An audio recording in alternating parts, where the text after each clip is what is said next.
All right, let's get All right, going. right. Go ahead. Go ahead. Just throw us in. Just throw another. All right. I'll come up with something stupid. All right. Hey, it's Friday night, and welcome to the Fancast, episode 21, where we are finally legal. Yeah, babe, we are finally there, hanging out in the Star Wars Cantina, getting drunk on blue milk. With me on the line, we have all the way from the West Coast, Eric Ward. Hello, how are you? And from up yonder, Ellen P. All right, ladies and gentlemen, I want you to show me on the doll where Javi touched it. You know, just show us on the doll real quick where he touched you.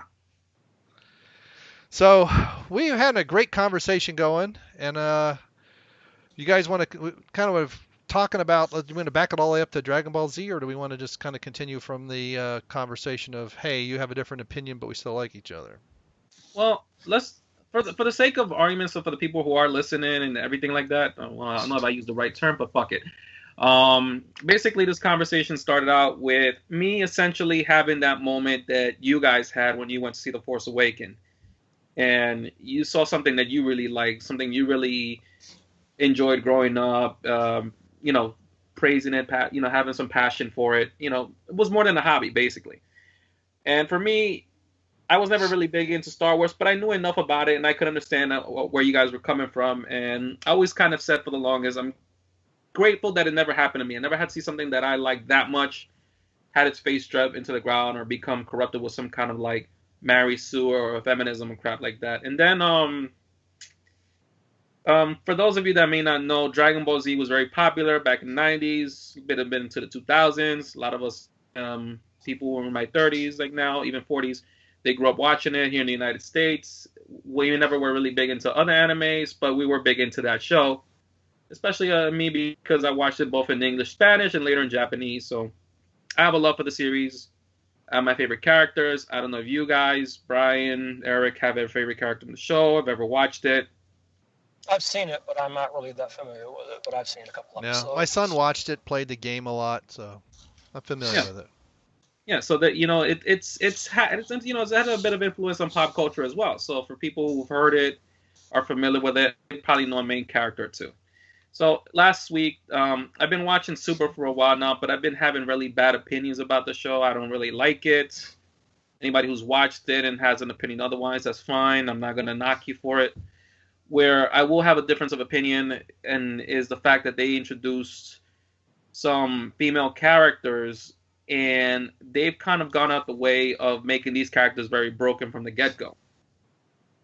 With about as little backstory possible, little build, they actually had a character that was introduced, I think, about earlier on in the new incarnation of the series. We actually had a very good episode behind him not that long ago, about, I think it was like 2 weeks ago. But it's kind of like they're trying to show these two female Saiyans, like basically the race of the main characters. Like they're trying to shove them in the face, and people are like blindly accepting these characters as um like the coming of the next great thing. And I'm like, it's kind of like what, like, I understand where you guys are coming from now, the whole Ray and the Mary Sue thing, and that's where me and Eric started having this conversation about difference of opinion. Yeah, it's actually nice to have a different opinion from someone else. It makes life interesting. Problem is nowadays everybody wants to be part of a fucking clique. If you're not part of that clique and you're not on my side, you're a fucking asshole, or you're a racist, or you're a sexist. It's really fucking sad that people can't even talk about things like movies, entertainment, things that are there to bring us together, for the most part, things that you're supposed to enjoy. It's not politics or religion, which is a whole other fucking story. But you're right, man. It's ridiculous, man. Just some of these people online. I don't even really comment much on social media, but just when I'm checking stuff out on Facebook, or I check out a thread, on YouTube, and some of these people, man, they're just sitting in their basements, they're just waiting to unleash. It's like, man, get fucking laid, man. It's just a movie. It's just a TV show. Life will go on, It's really sad. And the one thing you brought, like when we was having this conversation earlier before we started the show, was this whole thing of how you asked me how old I was, and I responded back as I'm 30. I'm basically, for the sake of argument, I'm just gonna say I'm 30, even though I'm only a few months away. I'm 30. I've been around on this earth for 30 years, and in those 30 years,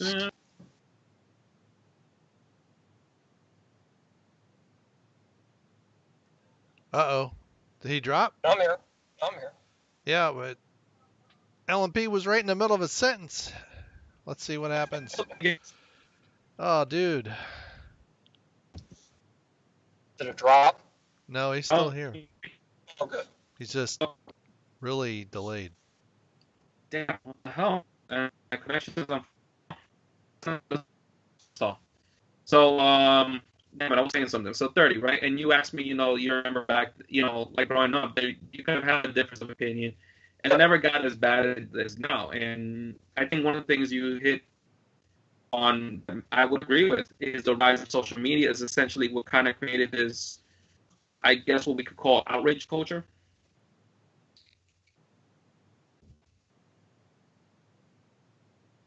Whoops, sorry, I muted myself. Yeah, no, I agree with the title. Outrage culture.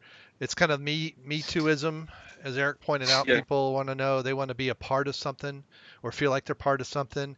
And so if the word goes out that you're supposed to like this is where you get all those fanboys on YouTube fawning all over Star Wars nonsense because they want to be in the in crowd because they think that's what they're supposed to do.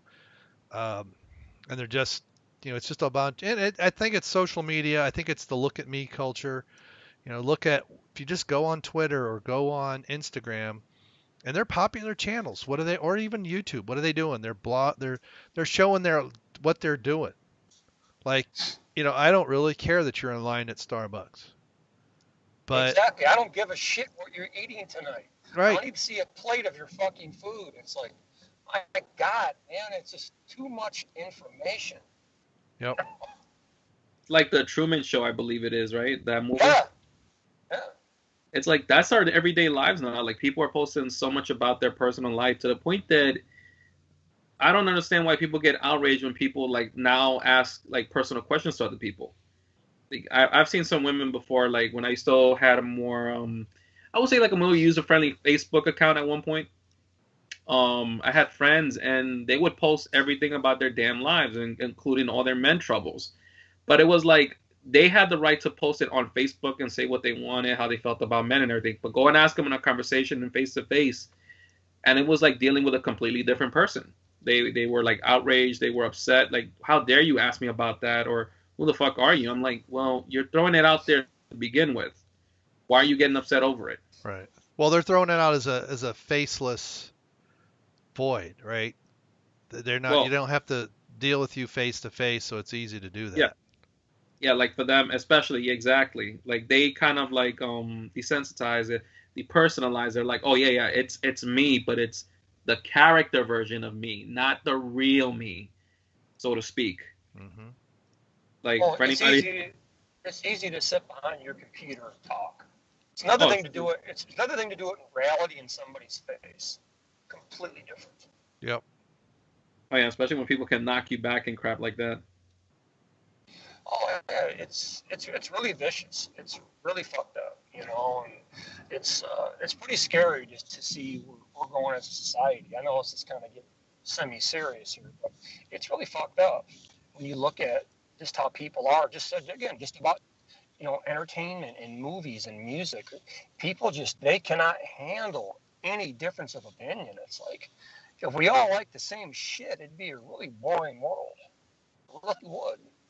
Well, that's it's like it's like look at we'll use The Force Awakens as an example. Okay, most people pretty much agree they didn't like the movie. I don't hate the movie personally. I liked parts of it. There are parts I didn't like, but when I hear Jeff say he hated it or whoever else hated it, that's cool. I mean, I don't begrudge them. They have a right to their opinion. I'm certainly not going to get into a huge argument about it. Everybody likes different things. And that's cool. That's fun. I laughed my ass off at the Force Awakens commentary. It was hilarious. I take it personal. I mean, but that's I think it's part of like this whole we've been stressing this for a while now, this whole problem with inclusivity. Not everything is meant to be enjoyed by everybody. Like if you really find interest in something, it should not have to change so that you can find interest in it. You yourself should genuinely feel like some level of attraction or some level of inspiration from it to say, hey, look, this speaks to me, this calls to me, and this is why I enjoy it. Again, different people are like Star Wars. Not everybody gets into it. Some people think it's like a nerd thing only, but then look at the things they're into. Certain things will call them. Like, would you change sports just to include more people because inclusivity? Of course not. That would be ridiculous. Sports is all about competition. You can't dumb down the competition to just include others. There's a reason why there's different types of like sports, different types of leagues and stuff like that. They're trying though. Oh yeah, just like people, because I like sports. I played sports when I was a kid, and I love football and baseball. I watch it all the time. I have jerseys. I have T-shirts, but I also have dork stuff that I like to wear. My Star Wars stuff, whatever. Exactly. And every once in a while, some people go, "Oh yeah, you're a fucking dork. You like to wear costumes." Hey, dude, you're wearing a fucking Peyton Manning jersey. You're in a costume. You don't play fucking football. Right. Fuck you, dude.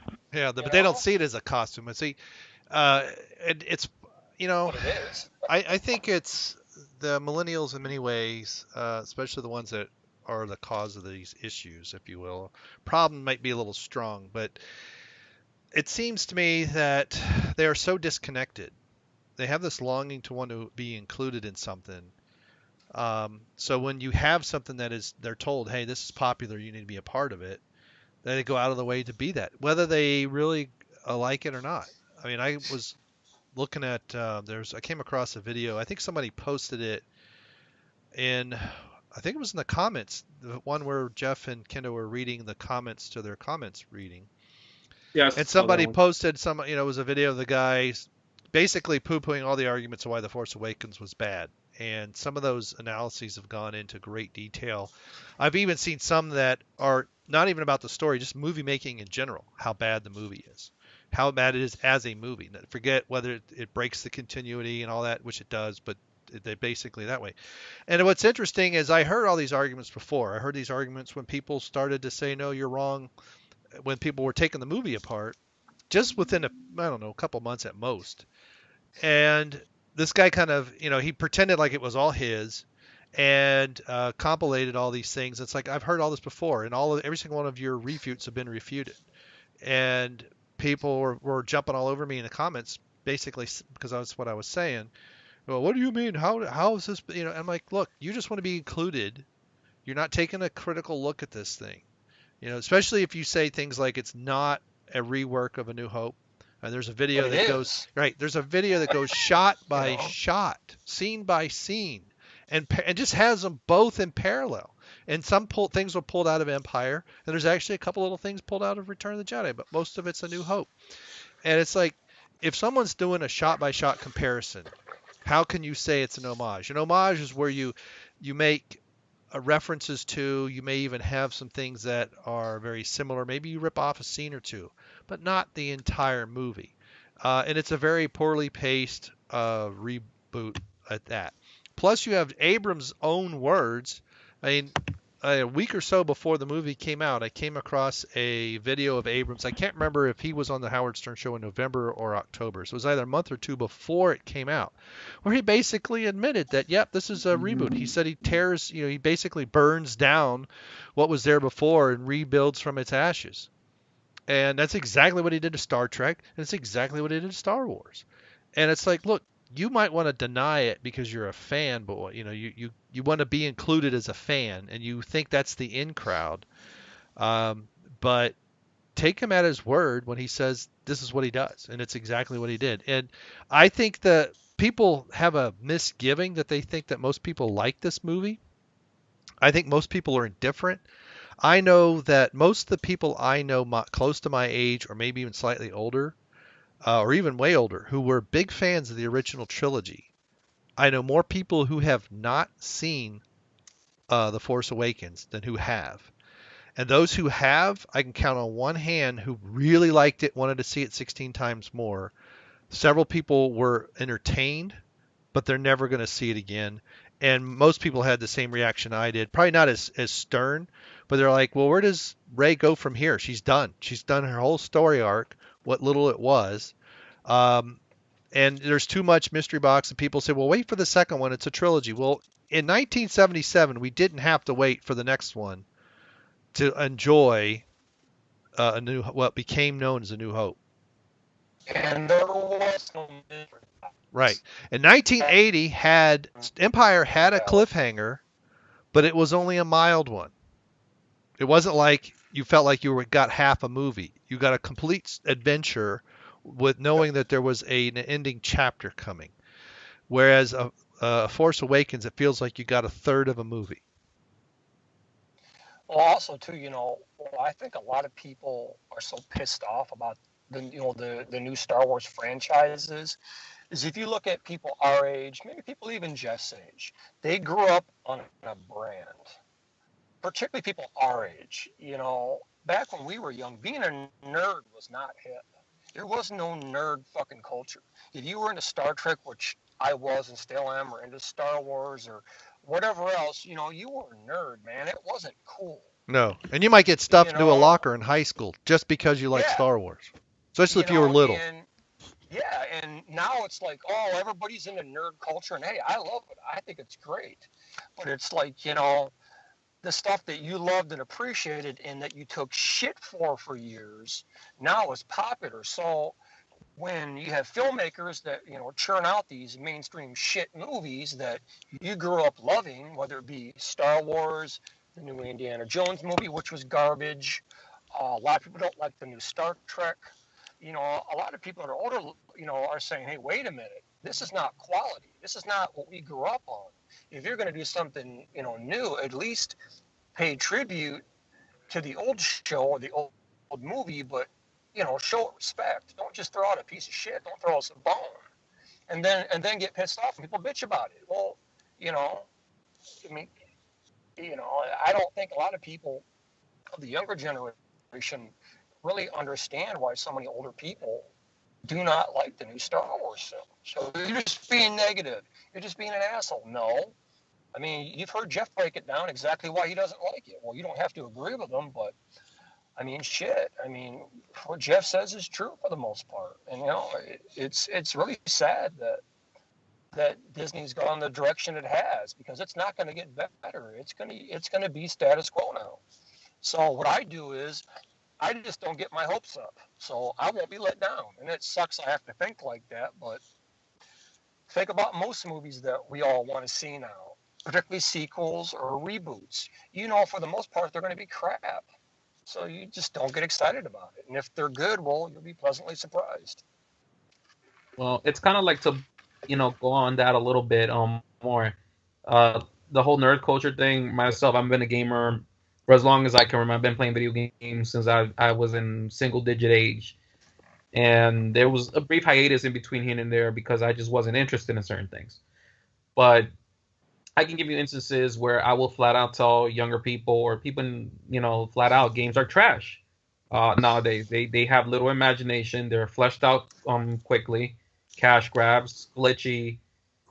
You could tell me that the action looks great, that the trailer looks sick. I could care less about all that because I play most of these games, or I've at least played one game in that series, and I'm like, all right, this is really mediocre. I'm not even interested anymore. Again, going back to the difference of opinion, why you can't enjoy the game based on one game. Of course not. Of course you can. I'll give you an example. Let's look at a cash grab from like only a few years ago. Look at that Pokemon Go thing, for example. All that big hype and everything. And there was a point where, okay, I'm not going to lie, I tried it out for a bit, found a little bit of enjoyment, but then I realized, wait a second, this is an incomplete game. This is not even a game. I had the actual game growing up as a kid, and it was a complete game with less memory, on more primitive hardware, advanced for its time, but more primitive and by today's standards, that you could play easily now if you have like a Nintendo 3DS for like $10. But you try telling that most, and again, this goes back to the whole type of like age gap or whatever you want to call it. you try to explain that to a newer generation. Okay, well, these are the reasons why we used to like games in the past. They were imaginative. You had to flesh out a complete game. You had to work out all the bugs back then. There wasn't such a thing as a DLC patch. We didn't have the internet back then to fix mistakes on the game if there were any. And it's kind of like these facts get lost on them. Looking for example, I'll give you another example. Like with the Ghostbusters remake, I know people, young people who enjoyed that movie, and they're like, "Oh, why can't you enjoy it?" And I told them the reasons why. So I asked them, "Have you actually bothered to watch the original?"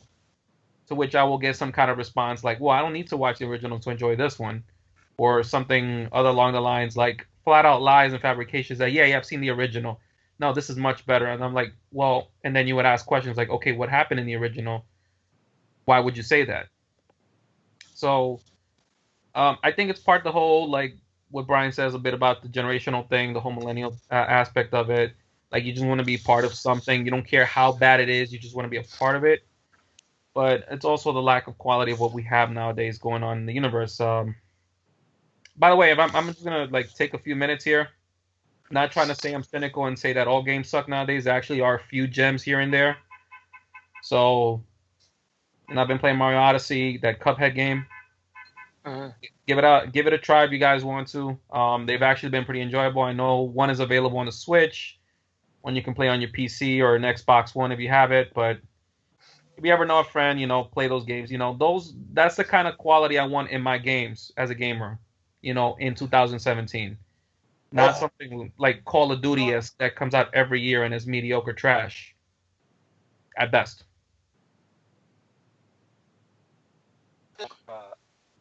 Excuse me. That's the quality of the game has really gone down over the last 2 or 3 years. That's why they're trying to go back more to old school now with the World War II settings. Yeah. Because my stepson plays Call of Duty, and he hasn't wanted to play it in years. He said because it's just stupid. Yeah. I think the last couple, was it Call of Duty a couple years ago?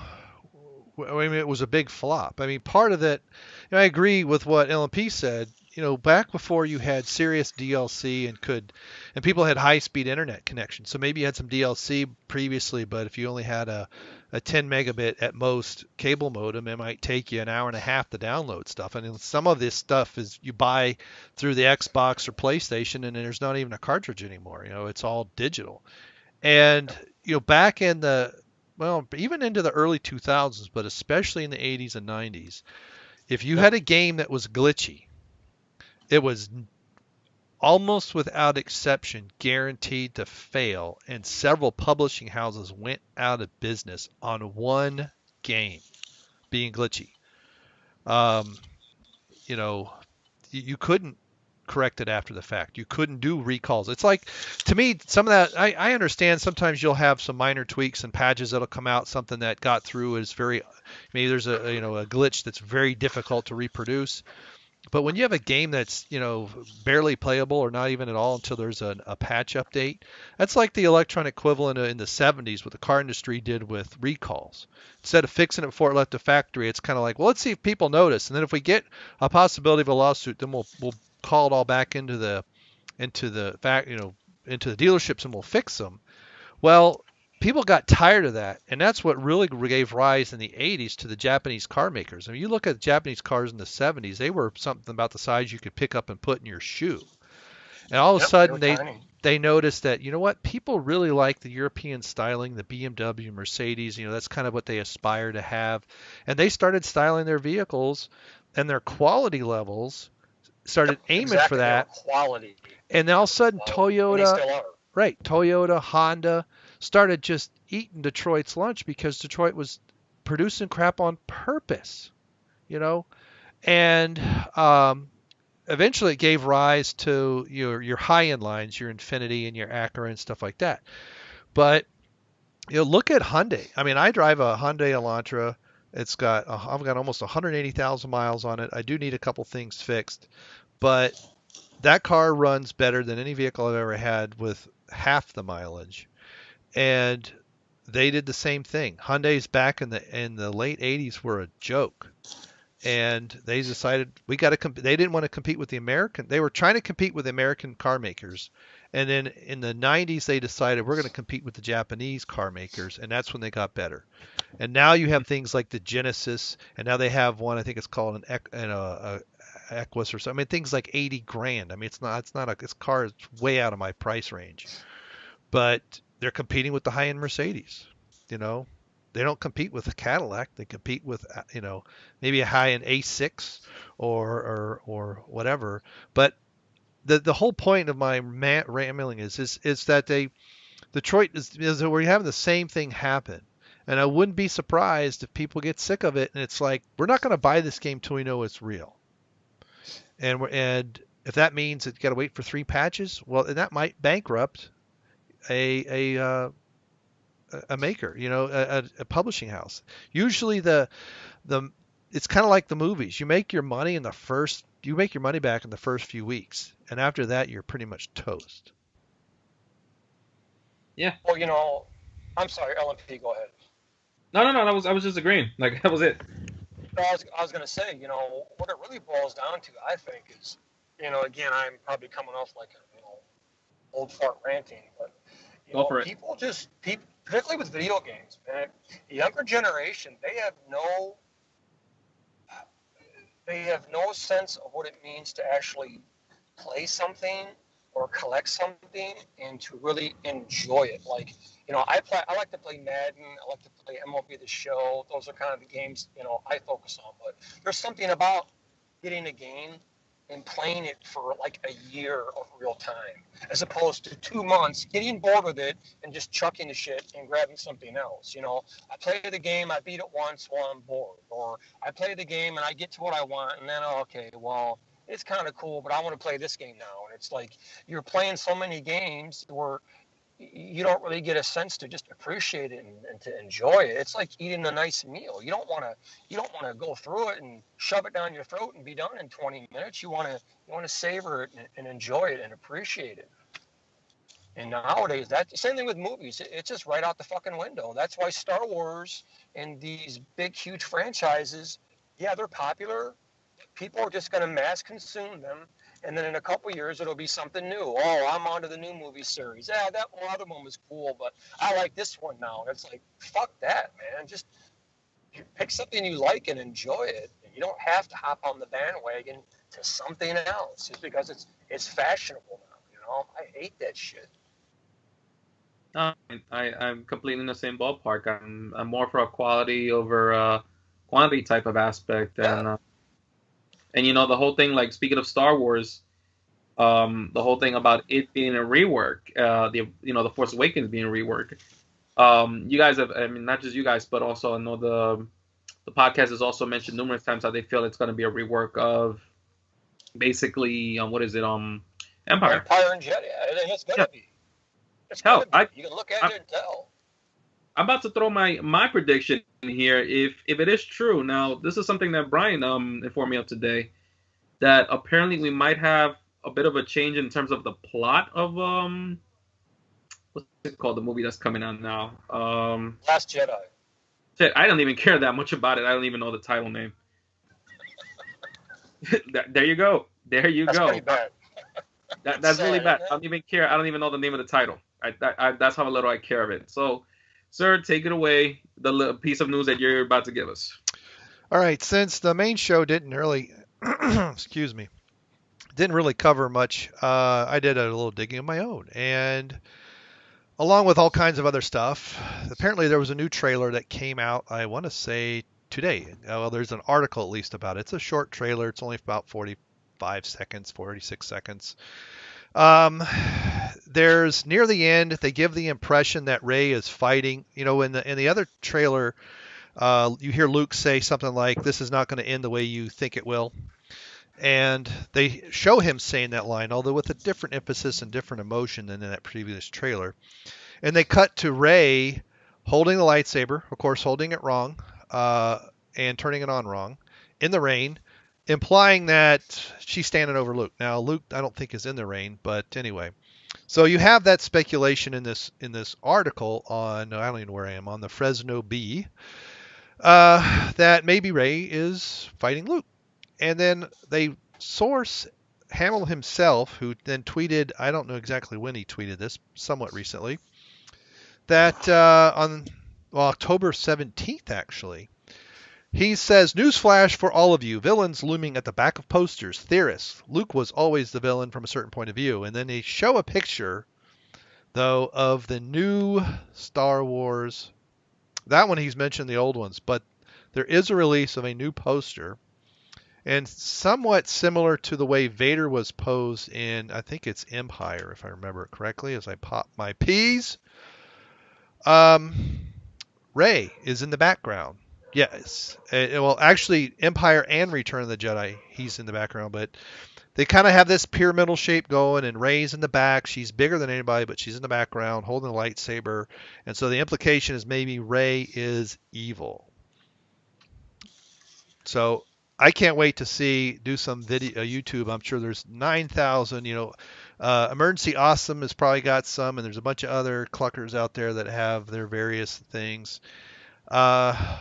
I actually would like it if Rey were to go evil, and I don't want her to go to like unapologetically evil, beyond Snoke. I mean, just basically rip into everybody.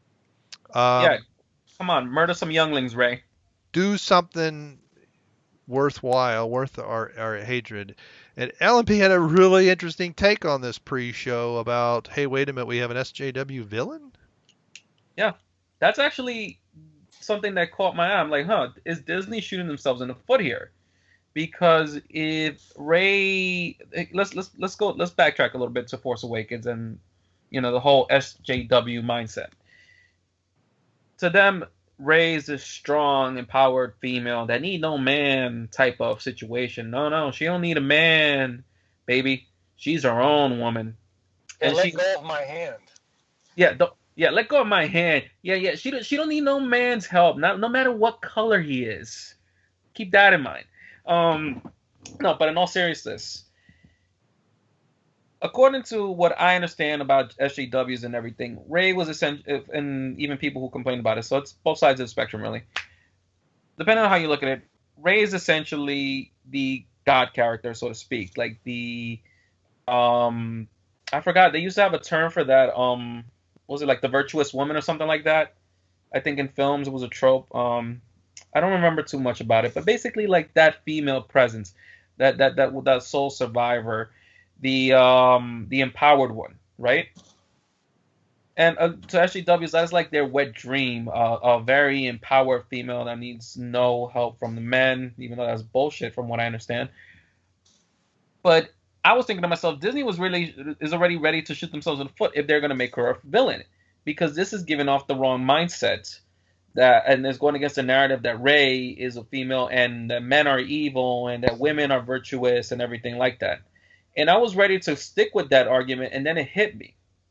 If we go by the mindset of the SJW, or just any social justice or socially whatever person, they're going to twist their narrative around as if to say, wait a second, not that Rey is a villain, is that she's a competent villain, showing that women can be more competent villains than men. And they probably will do something where Rey probably outshines, let's say, Vader and the Emperor.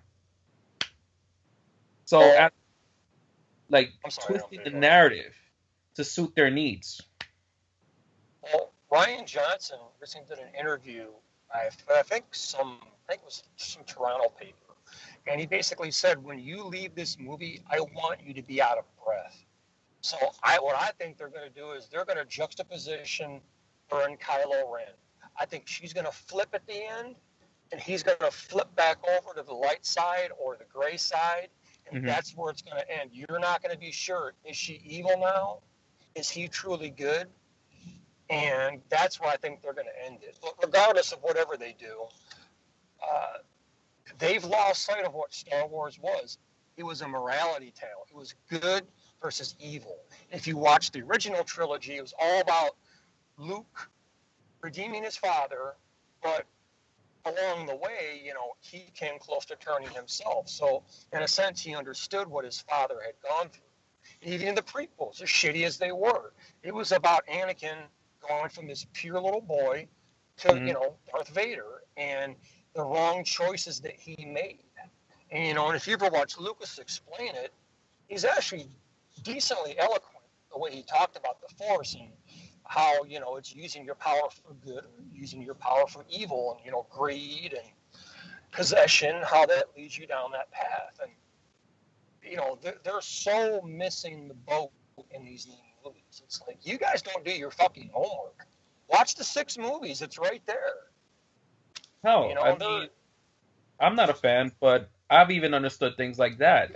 For example, let's look at the prequel trilogy. If we're gonna go from the timeline, right? Let's consider like Anakin's descent into the madness, descent into the darkness, right? No. It is born from essentially what, in his opinion, could be, or a different opinion, could be perceived as good intentions. Like, he really, when he turned to the evil side, was, I believe, was in the second prequel, right? When his mother was killed, not killed, but died at the hands. Yeah. He massacred the Sand People. Yeah, like he massacred the Sand People. Some people would say, well, you could defend the actions in the sense, like, he was, his mother just died. They tortured her. He lost it, and you could see the descent into madness, like it's coming there. And then in the third movie, in the third prequel, Revenge of the Sith, you can kind of understand why he keeps falling into the madness. He's afraid that he's going to lose Padme. The Emperor tells him, there's a way to save her. He really gets to him, and he sees his only opportunity to potentially save her about to be lost when Mace Windu was about to defeat the Emperor. And that's essentially what you could say, to use wrestling terms, he made a heel turn. He went from being the good guy to being the bad guy, and from then his actions just become more and more villainous. Where you go killing the younglings, the young Jedi in the temple, and even inadvertently being the reason why Padme dies. But if you look at it from the perspective of the Force, like, this is where I'm trying to get at now, what Lucas was saying. The Force is good, and the Force is supposed to teach him morality. Obi-Wan had that opportunity to fall into the darkness himself when Luke and him, I mean, not Luke, why am I saying Luke? Anakin and him had that battle on the that awesome battle that he had in the third movie. Yeah, and he basically severed his arms and legs and left them there to char to death. You could argue it wasn't really that merciful leaving him alive, but he didn't kill him. He left him there to kind of just lament his actions. Yeah. Kind of and even literally, he was on the higher ground, taking the higher road. It's like right there, ladies and gentlemen, that there is a certain level of morality here, and that as a Jedi, he has to, he can't just go killing people. Even if it isn't somebody as villainous as Darth Vader, you just don't go up and do that. Going into the original trilogy, you had the same thing with Luke and Vader. Like, Luke was about to fall into that pit of darkness, and he decides, no, I can't allow myself to do that. And then the Emperor, all of a sudden, towards the end, basically is about to kill Luke, and Luke says, Father, please save me. And Vader has a moment of like, do I give in to the evil that I've been given into this whole time, or do I save the family that I have left? And so it's like his moral conscience got the better of him, and he did the right thing at the cost of his own life, which was save his own son, like anything that any sane father would do. So that has always been instilled there. And if you're going to end this next movie with this kind of like back and forth of morality issues, you're kind of giving a mixed message. In my opinion, it just sounds like they're just toying with the idea to just get you hyped up for the next movie. That's basically all it is. And the question is, where's the morality?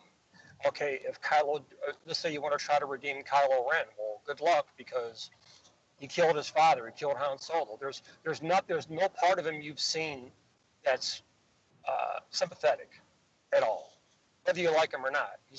He's a whiny asshole. Yeah. And Rey, well, she's had no struggle. She's just, the minute she's in the movie, she's kicking ass, either with her staff or with the lightsaber or whatever. So it's like, okay, where's the growth? There's nothing there, you know. So I don't know what they're going to do with the new movie, but I'm sure they're going to fuck it up. Well, I mean, aside from potentially being a ripoff of Empire and Return of the Jedi, I mean, if they are going to go, if they aren't doing what I think they might do and try to make her an outright villain in the next movie, won't that essentially be making her Anakin now? Because that's essentially what happened to Anakin. He started out as this, like you said, this innocent, this pure child, this person with some good morals in him, and ultimately became the evil villain. So I'm kind of now getting like some prequel vibes from this as well. Unless they give her some kind of struggle in this new movie, she's a totally unrelatable character. I don't care if you're a man or a woman. If the hero does not struggle, what's the point? And the hero is only as good as the villain, and there is not a good villain in the new trilogy. No, there ain't. Kylo Ren, whether you like him or not, he's not a good villain. He's a whiny bitch. Looked like he came from a boy band. Yeah. Well, in the Defenders will say that's on purpose, that he's supposed to be showing this inner struggle, and I'm like, Anakin was whiny even in the second movie and annoying. Oh yeah. And part of that, I was reading an article today. I forget the guy's name that helped direct the actors in the first 3 movies. He wasn't there for the prequels, and that was part of the problem. Lucas is good at vision and special effects, but directing actors is not a strong suit, and that's unfortunate. And you could see he was trying to show that frustration that he had all this power and he wanted to do more, and the Jedi were holding him back and they weren't letting him learn. But it came across as whiny, especially in the facial features. And the Jedi always came across as bored. Well, other than what's his face who played Obi-Wan, Ewan McGregor. Yeah, Ewan McGregor. He did very well, awesome. But he also had an established, very good actor who established a character in the first one. So he had to work. He had something to go against, right? He had a target that by the end of the third one, I need to be very close to those mannerisms. And so you slowly see those mannerisms appear into the way he's philosophical about things and how he views things. And unfortunately, I mean, Vader, not Christian Bale, Hayden Christensen sort of had that with what we see with Vader, but he didn't succeed. Everybody else just looked bored out of their mind. But now we have, I don't remember what my train of thought was anymore. But anyway, the acting and the struggle with Kylo Ren, it's supposed to be this gut-wrenching piece. Here's my opinion. What they were aiming for was he's struggling to uphold the name of his grandfather, which I don't understand, because he would have known from Luke and others that Anakin turned back and redeemed himself. This is that, grandfather, I want to finish what you started. We have no idea what that is. There was nothing undone. It's a J.J. Abrams mystery box. Everything he hints at is a mystery box because he's not going to answer anything. And now that he's doing the third one, we're going to have literally 2 hours of a box with a question mark on it, and put Star Wars across it. And the people are going to go, oh my gosh, best movie ever. But there's no backstory. There's no backdrop to what we have. The part of the crawl in the first one was to give you the backstory of why, when it opens, there's this ship that goes flying by and it's being chased by a Star Destroyer. And you know what's going on with just a few paragraphs. Yes, it's reading, and screen junkies may hate reading or whatever, but tough, or whoever does the honest trailer. I think it's Screen Junkies does honest trailers. And CinemaSins, reading, ding. But that gives you the background, whereas the reading, the crawl in A New Hope, The Force Awakens, gives you nothing. They turn Luke to be whiny, they turn Han Solo to be whiny, and now we have this whiny child that's doing this, and it's not, he's supposed to be he's in his 30s, so he's actually older than Luke or Anakin when we first see him. In fact, he's older than Anakin until we get really to the third movie, episode 3. But and I don't know if that actor was that old or not, but that's what he should be, going by how old he is at the end of Return of the Jedi. But he has this conflict that's never fully appreciated. So why does he have this conflict? What is it about his grandfather's work that wasn't done? Was it the controlling of the galaxy by the Sith powers? That was more the Emperor's desire. You could argue that Anakin was just a lackey of the Emperor until that Which moment. is what he was. Right. He was the foot soldier. He was the apprentice. And LMP's right. When Luke it's been argued since 1983 whether he dips into the dark side or not, because he does feel the power. And I think what happens is he does have some emotions, and I think the emotions overcome him, but he pulls back. It's like, this is the wrong path. You can see it in his face when he cuts off Vader's hand and Vader drops. He's got that look of elation, like, oh yeah, God, this felt fucking good. Right. And then he stops and looks at his hand and then looks at Vader's hand. But he totally tapped into it. You could, he was pissed. Right. And then he throws his weapon away and says, tells the Emperor, you failed. And it was true. He did fail. He did not turn him. Right. Yeah. Exactly. And then, the Emperor gets upset he knows he's been beaten. So then the Force lightning, and then Anakin Anakin, whomever, he has to make a decision, because he goes over and stands next to the Emperor. And it's the cries of his son crying out to him, and then he looks at his son and looks at the Emperor and looks at his son, and then he kind of has this almost like a shoulder shrug, like he straightens up right before he picks the Emperor up. He kind of straightens up, like, I am a human, and I'm not mostly metal. And he picks the Emperor up and throws him. And we didn't have that stupid scream in 1983. No. Right. Yeah. Yeah, I don't remember watching that scream either. Hearing that. Yeah. And wasn't it great? You could see Vader turning back and forth between Luke and the Emperor. You don't need one line of dialogue. You don't even see his face, but you can sense the conflict inside him, and it was freaking epic. Right. Oh yeah.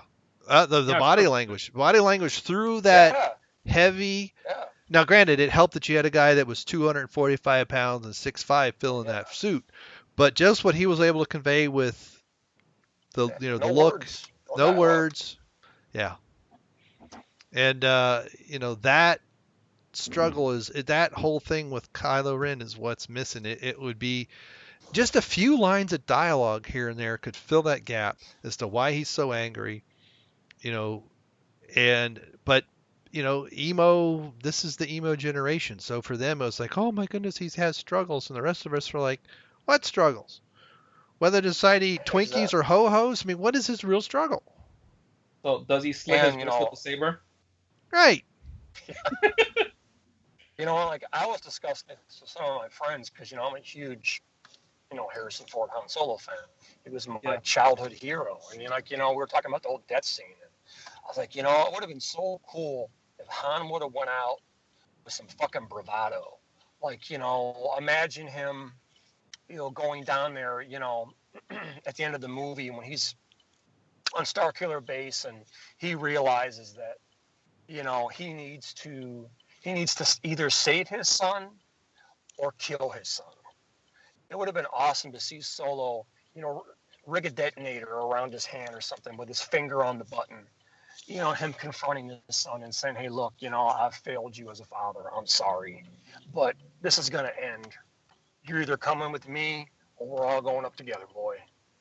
That would have been an epic scene to see, what Kylo could have done, where you've tried to kill him, possibly kill Han, then Han blow the detonator. Just to give Han a little more bravado to go out with, other than just getting run through and then, falling over the bridge. It's like, oh, fuck, man. Yeah, I saw that. I'm not going to lie. I did see pieces of it on YouTube. And I saw that scene. I'm like, so this is how Han dies. It reminds me of when I I stopped reading comics the last couple years, but when they killed off Banner in the recent incarnations of what was it, Civil War II, when they killed off Banner, and this was after Banner was now cured from the Hulk. They made it seem like it was a virus or something. They cured him from the Hulk, and they were like putting Banner in a situation where like, Banner, are you trying to become the Hulk again? And it was like he was like trying to convince everybody he wasn't, and then just Hawkeye just puts an arrow through his head, and that was it. Like, oh really? Shit. Yeah, like in cold blood. I was like, wait, what? Is this for real? Like, and I'm like, I didn't even want to read the comic because I was like, first of all, I wasn't gonna get Marvel that time of day, no matter how shocking that is. But if that is true, how do you kill an iconic character like Banner like that? That's an execution kill. That's not even a like, hey, look, he's dying. You're just being merciful and built from it. You just basically flat out said, hey, look, we don't give a shit about Bruce Banner because we got an Asian Hulk now. So fuck Banner. We're gonna put an arrow through his head. Since he's not Hulk anymore, he won't survive. So, yeah. I just think it would have been awesome. If you saw Han Solo confront his son and say, I know I've failed. I know you've gone down a dark path, but there's a way back. But if you choose not to go down that path, you're going to have to kill me. You're going to have to kill your own father. And look him right in the eye and go, do whatever you got to do. I just would have liked to have something like that. Or, maybe show Han go for his blaster and get a shot off. I'm not saying Han could have killed Kylo because I don't think he would have had a chance. But this would have been, I think, more emotional to see Han have that edge, rather than get blindsided, at least to me. Yeah. I mean, it just seems like such a cheap death. I agree with you. Yeah. Well, I've even done it in a couple of videos, and I've even mentioned it on our show a few times. The first problem they have with that bridge scene is Snoke gives away who Kylo Ren is. Yeah. Way too soon.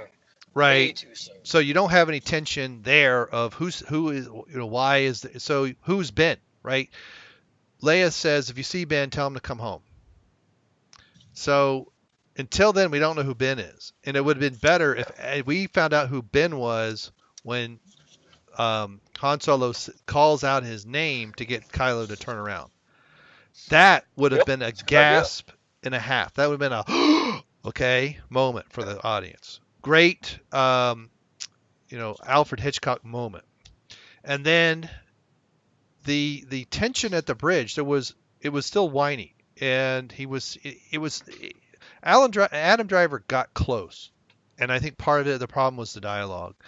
But I know a lot of people don't like Tron Legacy, and I think they're all idiots. But Tron Legacy is a great movie, man. It's a good movie. But that bridge scene where he's trying to save his son from his own creation, Clue, has tension. It has build-up. Jeff Bridges is awesome, man. Right. That's the dude. You have a good actor, you have good direction, and you have good dialogue. Now, there's some parts in there that could be polished. I'm going to say it's perfect. But the tensions that's there, you feel for the father, which is what you're supposed to. And he literally sacrifices himself for his son. Same thing that Han is doing, although he's betrayed basically by his son, but he still makes that sacrifice. Yes. I think if you had him reach up, or maybe even say I'm sorry, or say something before he dies, there's a little bit more. You're playing with those emotions, but they forecast the whole thing. Right, it's a bridge, no rails. They both walk out. One's dying. It's not going to be Kylo. Exactly. If you watch the background, it's real bright, and then when he's kind of right, it struggles. It's light, and then all that the star energy is gone, and then it gets very red. And within like 2 seconds, Han's dead, and this is where it is. And that whole thing could have been done better. And for Mystery Box Jar Jar, you would have thought he would have waited to reveal that, but he didn't. So, ready to reveal who Kylo was. But they had a lot of potential there, and they missed it completely. They didn't even come close. And it could have been a great bridge scene. And my whole thing is, I knew going in Solo died. I just didn't know where, and I've said that before too. But Yeah, I knew it as well. but I felt so cheap. It felt like, this is a cliche death here, and it's not even the good cliche.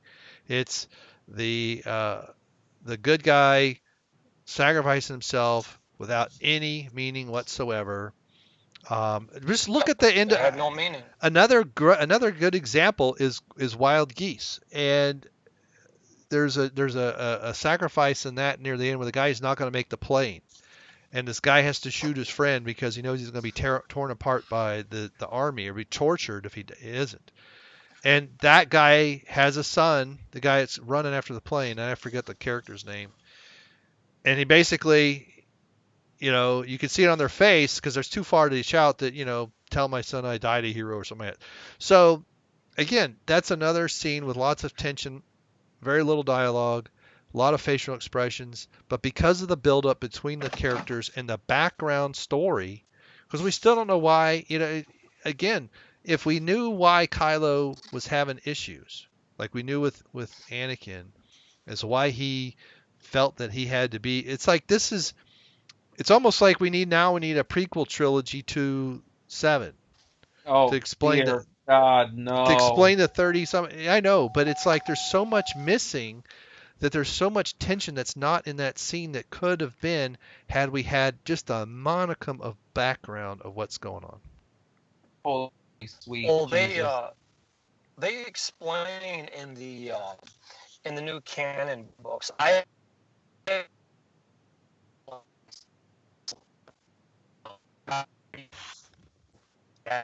You're baking up really badly, man. I think he said something about books. I heard it.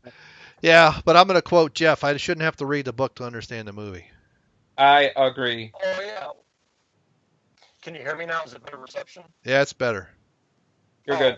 I was saying there's a new series of books, the canon books. I read the Aftermath trilogy, which is okay, but there was a new book called Bloodline that came out a couple years ago. It was about Princess Leia, about her being exposed to the galaxy as the daughter of Darth Vader. Well, in that book, supposedly from what I've heard, they kept the truth from Kylo Ren about who he really was. So I think that's part of his motivation, is that he was lied to and deceived. So but yes, you're right. You shouldn't have to read. Yeah, but you shouldn't have to read a book to watch the movie and understand it. Oh, talk about laziness. But yeah. Well, that's J.J. Abrams, dude. I mean, look at his films. I mean, it's all right there for you. Yeah, well, I mean, this is essentially the first Star Wars film I never watched, and never will. I really don't give two shits about it. Oh, and by the way, the best part of that scene on the bridge was what? Fucking Kylo Ren kills Han is Chewie, man. He has no hesitation. He tries to blow that kid out of his socks. It's fucking awesome. Yeah. Because if you think about it, he grew up with that kid. He had known him since he was a baby. Yeah. You killed my friend. I'm taking you out, asshole. Right. Who knows? Maybe Chewbacca is Kylo Ren's real dad, and that's why Kylo really flipped out. Yeah, maybe, might even explain why Leia and Han split up. You cheated on my bet. Well, you cheated on me with the Wookiee. Well, have you ever seen the whole Jimmy Kimmel skit Harrison Ford did years ago? No. With him about him being pissed off at Chewie because he fucked his wife. Go YouTube it, dude. It's hilarious. Harrison Ford went on like 2 or 3 different times, and every time he was on there, Chewie would pop out of the audience, and he'd be like, "You Wookiee sack of shit. That was my wife." Well, now we know. Now we know. Finally, oh, dude, check it out. It's hilarious. Ford is so awesome in it, man. It's hilarious. And finally, on the final time he appears on there, they actually make up. What is hilarious is like, "No, I'm not gonna forgive you. Fuck you, as my wife." I'm gonna have to go look that up. I'm looking that up after this. Oh, dude, Brian, you guys will laugh your ass off. He was on 2 or 3 different times, and it's classic. Oh, Yeah, I believe it was on Jimmy Kimmel. I'll It's look it awesome. I'll YouTube it One after. time he's in his dressing room and Chewie comes in and tries to make up with him. Another time he's in the audience and he tries to talk to him. And then the third time they're like outside somewhere in Hollywood Boulevard, like on top of a building or something. Oh, dude, it's hilarious. It's like, look, and then he goes, he's like, you know what you did. It was my wife. He's like, you Wookiee sack of shit. it's awesome, man. I'm done. I'm gonna watch this when we're done. I'm watching this when we're done. Ford totally sells it, man. It's awesome. Yeah. Oh, he's a solid actor, man. I wouldn't doubt that for a second. It's awesome. All right. Well, I got one other thing on my list of things to talk about, and this is something that Reality's Frank, who used to be on this show quite regularly, decided to go hide in the woods. About a Twilight. Yeah, a Twilight. Yeah, come on, Frank, get on the phone and get back to us. Twilight Zone getting a reboot from Jordan Peele. Reboot from Jordan Peele in the works on CBS All Access, because Star Trek Discovery is doing so well on that channel that they have to have something else. STD is doing so well. Yeah, STD. Yeah. It only burns when you pee. I saw one episode and it bored me to death. Yeah, there are so many people, so many former Trek people, and I mean, not the original show obviously, but Next Generation. You have Jonathan Frakes even directed an episode of the Orville. Yeah, I heard that. There are so many people involved with the Orville that it is the new Trek. And I've actually seen I haven't seen any episodes fully, but I've seen some excerpts on YouTube. And yes, it really does feel like Star Trek with a little bit Seth MacFarlane's humor thrown in. Okay, I can overlook that for now, but it feels more like... Go ahead. Seth loves Trek, though. Seth loves Trek. And it feels like something in between the original series and Next Generation. It's kind of like in between. Yeah. And I liked what I saw. And yes, it's funny, but we started to see some humor in the movies. People don't like. I know the true hardcore fans don't like The Voyage Home, where we have Spock kind of providing some of that. It's a great movie. But it is. It's literally a fish out of water story. Spock being a little out of touch with 20th century Earthlings, and they got to go save some whales and get them out of water. I know they're mammals, they're not fish. Okay, I get it, but still. But anyway. People that bitch about that, though, it's like, oh, it was too funny. Have you watched the original series? There was lots of humor in it. Well, there was some episodes of the original series that end with Spock kind of putting his ears up. I mean, his eyebrows up. McCoy and Captain Kirk, and sometimes Scotty, all three of them are laughing, and Spock's just looking at him like childish human. That happened more than once. Happened all the time, pretty much. They're all pretty much laughing at the end. So, but anyway, CBS All Access, obviously I don't have it, and I'm not going to ever. And, the Twilight Zone movie that started with, it was in the 80s, in the first episode. Yeah. You had a replay of Shatner's episode with the thing on the plane. That movie wasn't bad, but I'm sorry, trying to compete with Rod Serling, it's just not going to happen. It's just going to come. Well, look at the 85. Look at the 85 series. It tanked. Yeah. Remember that? Barely. 85? Yeah, and LP and I were talking about before. He mentioned it before. Yeah. See, I would have been in Germany then, so I would have never seen it. There was also, I think, a remake or a reboot, I think, of the Twilight Zone sometime in the 2000s, I believe, when they modernized it, and they did a retelling of some of their better episodes, I think, from like the previous. I mean, like from back in the black and white era. I'm not certain what year that was when those came out, but some of the more memorable episodes. I think there was only one that I remember being any good, and another one I remember just because it had a gimmick to it, where it was involving a talking doll, and the doll was supposed to be an extension of the guy's conscience or something like that. But I remember that series didn't last long. In '85, they relaunched the Twilight Zone. They relaunched Alfred Hitchcock Presents, and they both tanked because it was just crap. You're never going to get anyone better than Rod Serling or Alfred Hitchcock. So don't even try. No, I mean they talk about memorable episodes in the original Twilight Zone. I mean they're perfect as they are. If anything, just watch them in that original format because it kind of just adds to the atmosphere. The whole black and white, the whole music. Yeah, I mean, at least Twilight Zone, the movie, at least they brought in a bunch of different directors, so they kind of had their own unique vision. I mean, it was a pretty cool movie for the time. I haven't seen it in ages, but at least that was something a little different. They weren't trying to redo the TV show. No, I think the only, if I remember correctly, that opening bit may have been the only repeat, if you will.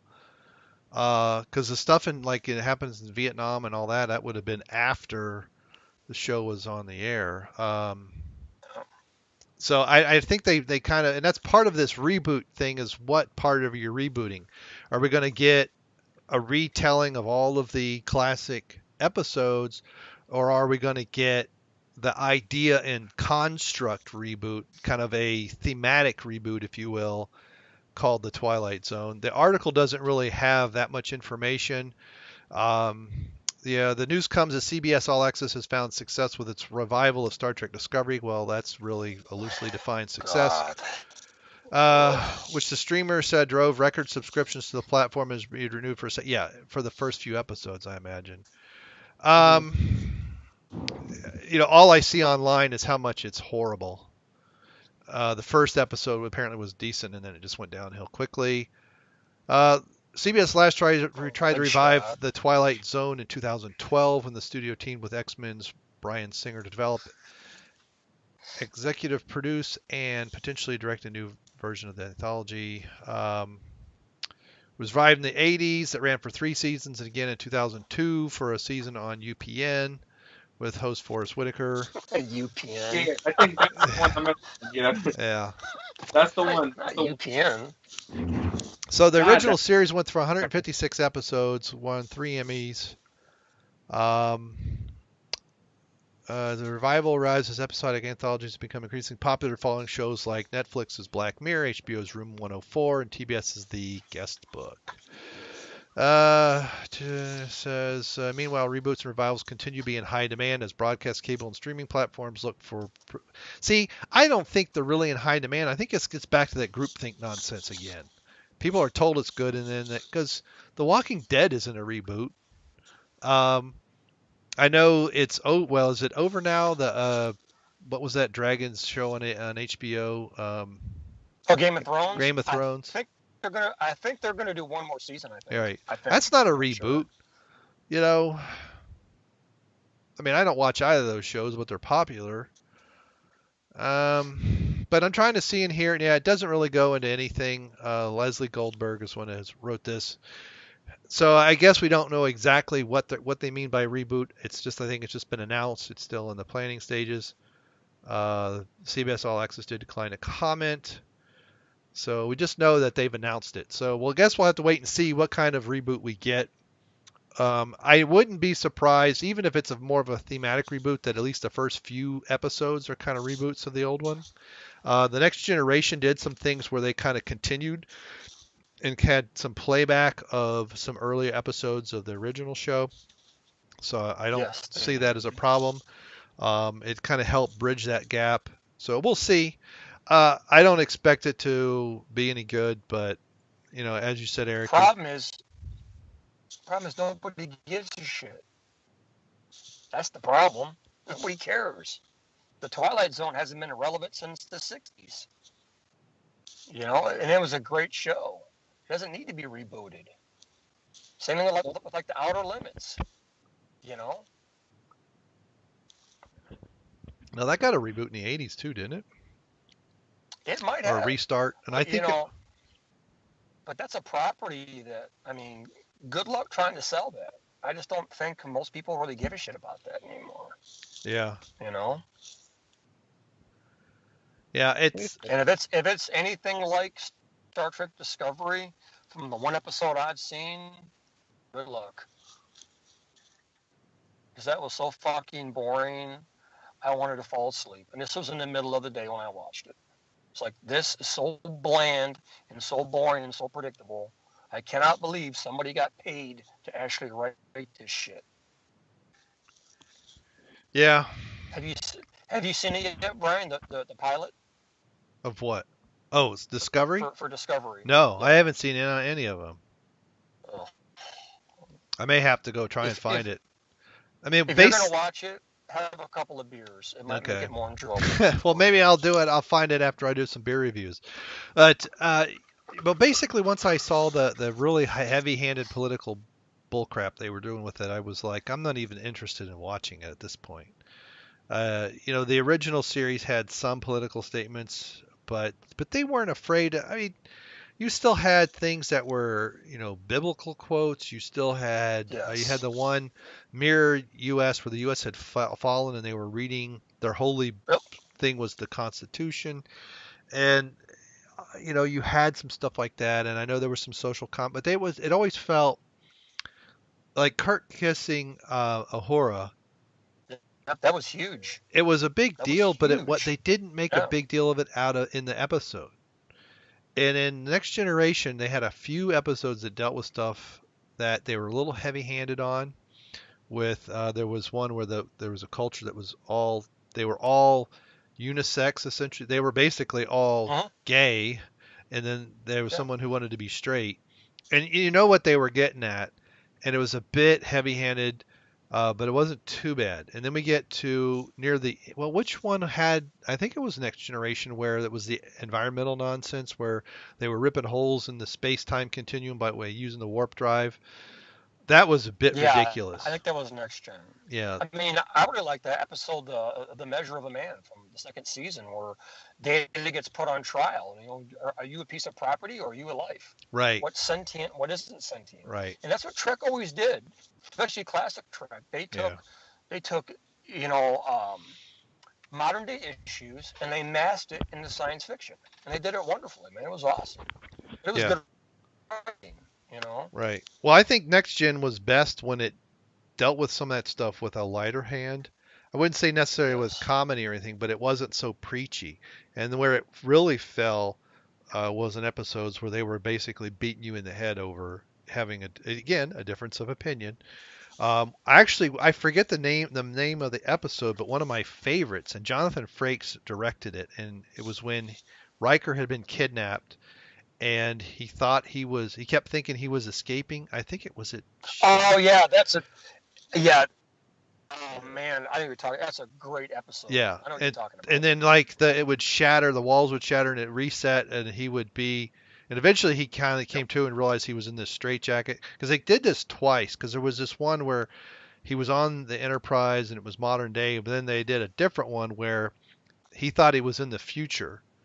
And that turned out to be an alien who made him go unconscious and was, messing with him. He thought had been captured by the Romulans. But there was another one where, and the expressions that he was able to do with the better episode was just really, really great. So the fact that he directed it and starred in it basically was unbelievable.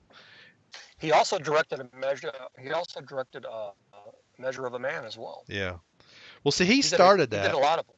Yeah, what I found interesting when I've listened to the cast, especially Picard, Patrick Stewart. Frakes went through what he called Paramount University, where he started showing up. He was interested in directing, but he wanted to know all the ways, the things he had to know. And so he showed Yep. up for like 2 seasons to every meeting, shadowed these guys, did all kinds of stuff, and then started directing episodes now and again, and started to get better at it. And then the other actors decided they wanted to direct, and I've never heard them say that they went through the same thing. Patrick Stewart did some. I think even what's her name? The doctor, Gates McFadden. I think she directed some, and she's actually done some other direction. She does more directing now. And I know LeVar Burton directed some, and I don't remember as if anybody else did. I don't think so. I think even Brent Spiner did, I think, 1 or 2. Yeah. I think but it's kind of like Jonathan broke the seal, and they just kind of followed in behind him. They didn't go through all the rigmarole that he did. Because quite often, the actors think they can direct, and they're going to play that down. But they would rotate. Yeah, So like eventually, it would just be a rotation. Yeah. And isn't it fucked up? Jonathan Frakes is a director of film and TV. He's directed 2 Star Trek movies. One I liked, one I didn't.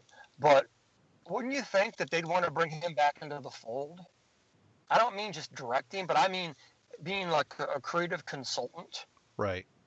I mean, you'd think you'd bring in somebody to actually have a feel for what Trek is and could lend his opinions and his wisdom to helping guide this new generation, if you want to call it a new generation of Trek. But it's like, I don't want to keep seeing these prequels, man. I don't give a shit what happened. I want something new. And especially when the shows don't match up. Right. Just visually, they don't match up. Yeah. And it's almost like, well, you look at Berman and Braga aren't even involved with anything with Trek. And it's like this new generation. And see, Jar Jar Abrams is like my age. He's like late 40s or something. But they don't want anybody involved with any of these old properties. They don't want it in Star Wars. Other than Kathleen, who just basically didn't really do a whole lot with the old movie. She was just there. Well, she wasn't there for the first one. I think by Empire she may have been there. She was obviously there for the prequels. But she didn't really contribute the way... I mean, Marcia Lucas contributed far more to Star Wars than Kathleen did. She was key in re-editing that movie. Oh, yeah. Original Star Wars. She was huge. She won an Oscar for it. Yeah. And I think she edited... Did she also edit... I thought she did Empire too, but I know she did the first one. She might have. And that's another thing that was missing. They got divorced in '83, and then by the time you get to there's been a speculation that in part why Lucas did the special editions was to mess with her credit so that she didn't get... Because remember, those old versions aren't available anymore. So she doesn't get any royalties from that. And if that's true, then, Lucas is just an ass bag sometimes. But it's kind of sad, but the people that had a lot of the creativity and positivity, I mean, other than like maybe you've got John Williams, but good grief, the score was almost not there in The Force Awakens. John dialed it in, man. Yeah. I was so disappointed with the score for The Force Awakens. It was like, this is John Williams? Yeah. Well, I even said that in my drunk commentary about it, on it, or my drunk review, or whatever you want to call that. And I don't know, I may have stopped watching that movie. I'm not sure, because I have clear memory up until the attack on Maz Kanata's place, and then I don't remember doing anything with, and I know I didn't turn it off. Maybe I did. Maybe I just couldn't take it anymore. I don't know. But and I sort of remember. I mean, by that time I was well into a couple 10%ers and was I still had a double IPA I was trying to finish off, and then because I remember fumbling with because I kind of set up the camera before I got to that point, because I knew setting it up later, I was no way I was going to be able to. And so I had my preview set up saying, here's what I'm doing, here's the beers. I did my beer reviews, I came downstairs, I watched it, but even when I watched it again, the music was again not there. And I'm like, I have a surround system, a Bose surround system. So if the music's there, by golly, I'm going to know. So, anyway, so I hold reservation, but only in that I'm just sick of these reboots. But again, I think Jeff has talked about this too, where these people want to relive the 80s and 90s. It's just like the thing that LMP brought up a few weeks ago about the Szechuan sauce. It's that all over again. Get my damn sauce already. Yeah, I didn't get it before. Give it to me now. Hey, there's an old expression: you can't go home again. It's true. Yeah. It's true. There's a lot of truth there. If you live long enough, you realize that. That's why you should appreciate. Well, if you grow up and mature, you could be a child all your life. So, exactly. Well, that's some weird Michael Jackson thing. So, does anybody have any other topics we want to cover, and we can wrap this thing up and put this one to bed, as it were? I will say, if you want to watch something really amusing besides the Harrison Ford, Jimmy Kimmel videos, go Google Corey Feldman's appearance on the Today Show a few weeks ago when he's performing with his band, The Angels. I saw that. You will laugh it's your ass terrible.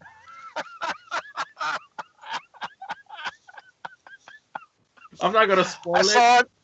I saw it the other day, man, and I had to watch it again because it was just so. It was so fucked up, but at the same time, it was funny. And poor guy. Well, we don't have any fan mail because we don't have an email address that I've given out. We do have one, but I'm not giving it out. But I'm going to go back to episode 20 and read some YouTube comments. We have a few. One of them's from me. So the main show, World Class Bullshitter, so this would be Jeff, comes in and says, we heard Lapis Anus. Kendo responded, I heard that as well. I responded, make the t-shirt. I'm going to give him a thumbs up and a heart. And Joel Hastings showed up. Make it the 4th WCBS movie. There you go. So at least it's not. At least it's not Lapis in my. Like I told you last week, I want a Lapis Anus t-shirt, man. I mean, Lapis in my anus sounds something on like.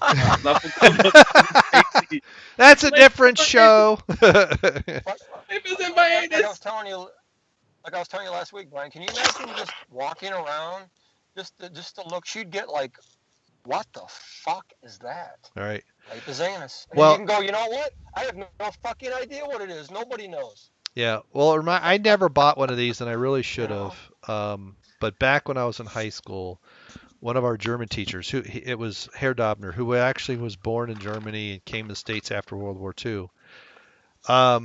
He had a silkscreen T-shirt you could buy, and it said Ochsenscheise, but it did it in old Gothic German script, which most people couldn't understand. So it looked like a big D as opposed to an O. It's like the letters aren't quite right. And if you know how to read it, to a German not familiar with American culture, Ochsenscheise, which is bullshit, that's literally what it is. It's not a bad word. Well, it might be now, but back 30 years ago, not really.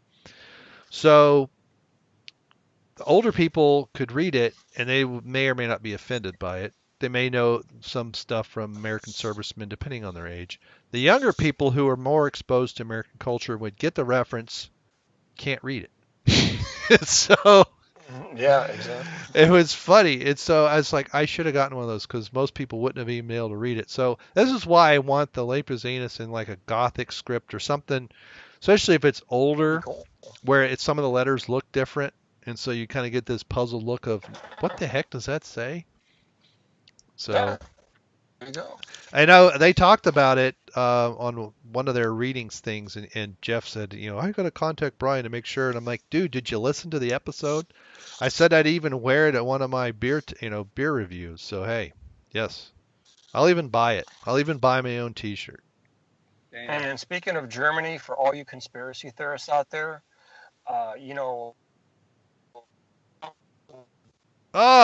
files. Say it again. Say it again. You're breaking up. Classified. Hold on. Damn it, they're taking them out. No, yeah, exactly.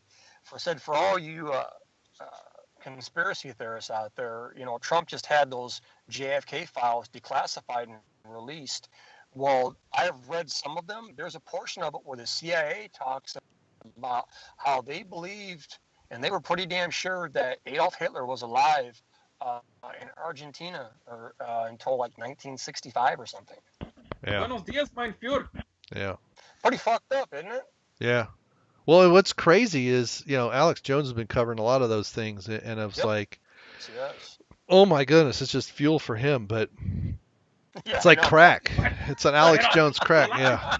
I'm gonna tell you right now, He's so- Adolf Hitler became Barack Obama. He had a skin color. Alex just, is- I tell you. Alex is great, but he is so manic, Oh, yeah.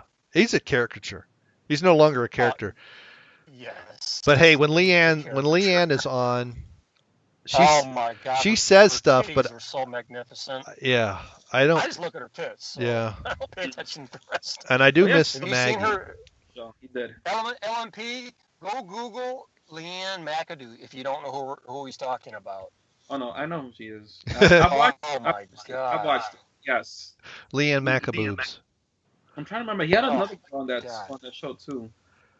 Yeah, well, he had a He's redhead. got that a was blonde. Maggie. He's got a blonde on there. Her name is Millie Weaver. Yeah. Yes. Oh, I don't know her.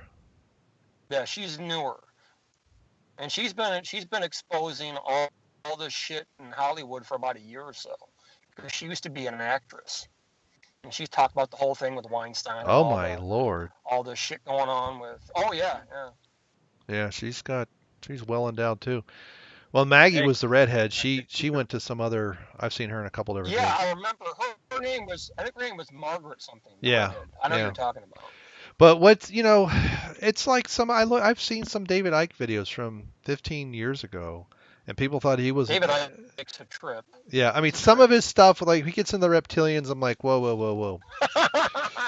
But he was talking about Awesome, man. Jimmy Savile being a pedophile back in the 90s, and that finally came out. Well, So take one look at that dude. Would you not think that guy was a fucking sick motherfucker? I mean, Oh, excuse yes. my French, but take one look at Jimmy Savile, and you would Oh. know, okay, something's not right here. yeah, the oxygen does not get to know? the brain.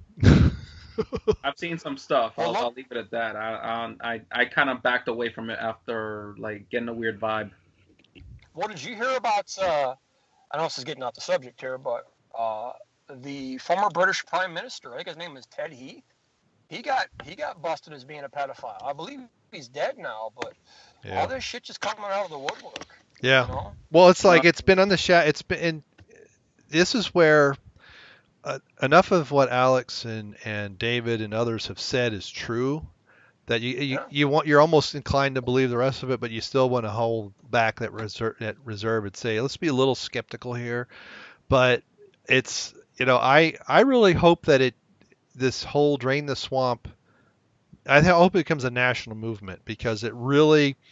I think this is why groups like Antifa and others are getting more and more violent, because Soros is being exposed more and more. I mean, Big time. years ago, Big time. Yeah. back when what's his name? He was on Glenn Beck, when he had his chalkboard, he would go through a lot of this stuff. It was like, that's what I miss most. It's like, whoa. So who knows but it's like, let's make this almost a worldwide movement to just expose all this crap. And there are some sick wackos running things out there. That's for sure. Some sick people. I mean, Well, all right, guys. So before we lose signals for everybody, anything else before we say goodnight? So, That's it. any big chests for this week that we're celebrating? Yes. Oh, that's right. I forgot to announce the BBC. So I'm going to do my best with this Swedish name, Swedish or Norwegian, I'm not sure which. It'll be a but mystery. It'll be a mystery box. Right. There you go. Antje Utgaard is this week's BBC. We'll have a link to her Twitter.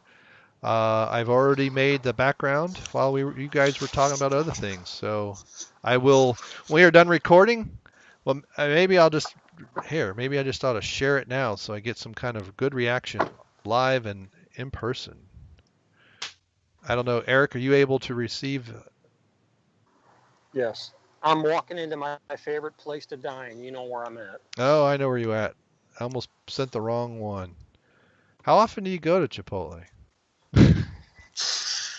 At least every Friday. Every Friday. So, tell me what you think of. I had to narrow it down to 3 images and do some nice cropping. So, Antje. What's happening? Antje Utgaard, you are the. Congratulations, you are the BBC of the week. Brainmuffin's BBC, so maybe I got 3 B's in there. Maybe I'll update that. And I'm sure she's over 21, which is always good. Yeah, you know what? I didn't look. Maybe I don't want to know. Well, as long as she's over 18. Yeah. Oh, yeah, she's definitely legal. She's been in Maxim and others. She's 23 years old. She's 5'10". Her hair is blonde and her eyes are hazel. She's from Wisconsin. All right, guys.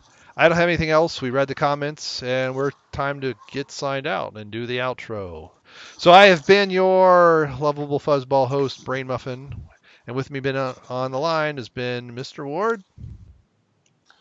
May the force be with you, and fuck Kathleen Kennedy. And, Not literally, just fuck Kathleen Kennedy. God, no. I would never do that, literally. And the old pro. Well, maybe I would fuck Kathleen Kennedy, but I have to get really drunk. Yeah. On Romulan ale. On Romulan ale, there you go. And blue milk. Oh, All right. This has been episode 21 where we are drinking in the Mos Eisley Cantina. See ya.